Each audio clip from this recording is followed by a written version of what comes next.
നമസ്കാരം. ഗുരുവായൂരിലെ ഉത്സവ വിശേഷങ്ങൾ അവസാനിക്കുന്നില്ല കേട്ടോ.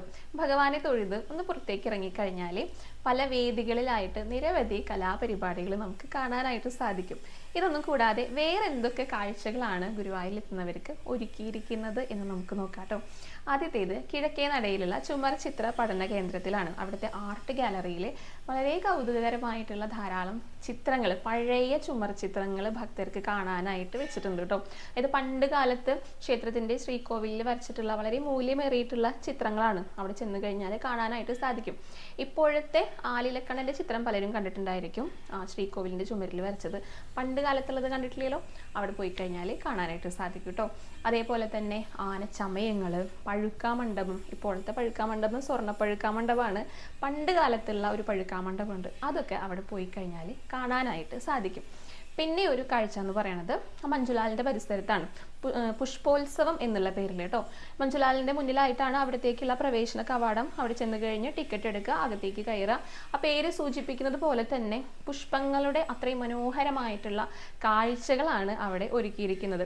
അതേപോലെ തന്നെ മത്സ്യങ്ങൾ, കുട്ടികൾക്ക് ഇഷ്ടപ്പെടുന്ന ആനിമൽസ്, കുട്ടികൾക്കും മുതിർന്നവർക്കും ഒരേപോലെ നടന്ന് കാണാൻ സാധിക്കുന്ന കാര്യങ്ങളാണ് കേട്ടോ. അവിടെ ഫുഡ് സ്റ്റോൾ ഉണ്ട്. രാത്രിയിൽ അവിടെയും പലതരത്തിലുള്ള കലാപരിപാടികളൊക്കെ അരങ്ങേറുന്നുണ്ട്.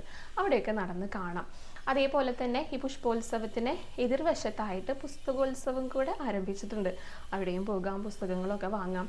പിന്നെ ഇത് മാത്രമല്ല കേട്ടോ, ഗുരുവായൂർ നഗരി എന്ന് പറയുന്നത് തന്നെ ദീപാലങ്കാര പ്രഭയിലാണ് ഓരോ ദിവസവും. ഇനിയിപ്പോൾ ഇങ്ങോട്ട് ആറാട്ട് അടുക്കും തോറും എല്ലായിടത്തും നല്ല ഭംഗിയായിട്ട് പകൽ വെളിച്ചം പോലെ നമുക്ക് കാണാനായിട്ട് സാധിക്കും. അതിപ്പോൾ ഗുരുവായൂർ ക്ഷേത്രത്തിന്റെ പരിസരമാണെങ്കിലും ഇന്നർ റിംഗ് റോഡിലാണെങ്കിലും ഔട്ടർ റിംഗ് റോഡിലാണെങ്കിലും അത്രയും ഭംഗിയായിട്ടുള്ള കാഴ്ചകളാണ്. ഇനി ഈ ലൈറ്റുകളൊന്നും കൂടാതെ തന്നെ നല്ല ഭംഗിയിലെ ഭഗവാന്റെ ഓരോരോ രൂപങ്ങൾ, നിശ്ചല രൂപങ്ങളൊക്കെ ഉണ്ടായിരിക്കുമല്ലോ. രാധാറാണിയോടടുത്ത് ഭഗവാന്റെ കുറുമ്പുകൾ, അങ്ങനെയുള്ള ഓരോ അലങ്കാരങ്ങൾ, വർണ്ണ കാഴ്ചകളൊക്കെ അവിടെ ഒരുക്കി വെച്ചിട്ടുണ്ടായിരിക്കും. ഇപ്പോൾ ഓരോ സ്ഥാപനങ്ങളുടെ മുന്നിലായിട്ട്, കടകൾക്ക് മുന്നിലായിട്ട്, ഓട്ടോ പാർക്കിലെ, അതുപോലെ തന്നെ ടാക്സി സ്റ്റാൻഡിലെ, അവിടെയൊക്കെ നല്ല ഭംഗിയിലാണ് ഒരുക്കി വെച്ചിട്ടുണ്ടായിരിക്കുക. വിളക്കൊക്കെ കൊളുത്തിയിട്ട് അതിനൊക്കെ സമ്മാനം ഉണ്ട് കേട്ടോ. ദേവസ്വത്തിന്റെ വക സമ്മാനമൊക്കെ നൽകുന്നതായിരിക്കും. അപ്പോൾ ഇതൊക്കെ ഇനി വരുന്ന ആറാട്ടോട് അടുക്കുന്ന ദിവസങ്ങളിൽ വന്നു കഴിഞ്ഞാൽ കാണാനായിട്ട് സാധിക്കും. അപ്പോൾ ഇതൊക്കെ കാണാനായിട്ടും ഭഗവാനെ തൊഴാനായിട്ടും ഗുരുവായൂർക്ക് പോന്നോളൂ കേട്ടോ.